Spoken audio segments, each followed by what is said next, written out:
बनावट कागदपत्रांद्वारे मृत असलेल्या बाळ गंगाधरणग्रस्ताचे 7 लाख हडपण्याचा प्रयत्न केल्याप्रकरणी पेण पोलिसांनी मुंबई येथील विश्वास अनंत साबळे या आरोपीला अटक केल्यानंतर या प्रकरणाचा पोलिसांकडून अधिक तपास करताना बनावट कागदपत्रांद्वारे बाळ गंगाधरणग्रस्ताचे लाखो रुपये हडप करण्याचा प्रयत्न करणाऱ्या आणखी 3 आरोपींना पेण पोलिसांनी अटक केली आहे।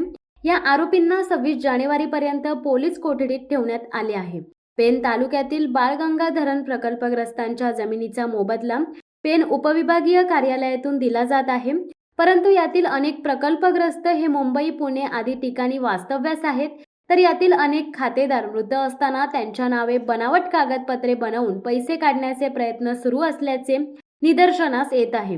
या प्रकरणात आरोपी विश्वास अनंत साबळे वय वर्ष 55 राहणार दहिसर मुंबई याच्यानंतर धरणग्रस्तांचे पैसे लाटण्याचा प्रयत्न काही जण करत असल्याचा संशय पेण उपविभागीय अधिकारी व कर्मचाऱ्यांना आल्याने पोलीस कारवाई करत आरोपी राकेश शेडगे कोतवाल वरसई, सचिन देवीदास नपट मीरा रोड, विपिन देशमुख लोणावळा या 3 आरोपींविरोधात पेण पोलीस ठाण्यामध्ये गुन्हा नोंद करून अटक करण्यात आली आहे।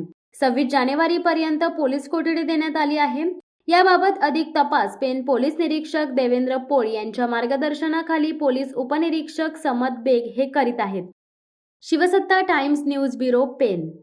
धडक बेधडक वृत्त देणाऱ्या आपल्या शिवसत्ता टाइम्स न्यूज चॅनलला लाल बटन दाबून सबस्क्राईब करा आणि बेल आयकॉनला क्लिक करायला विसरू नका।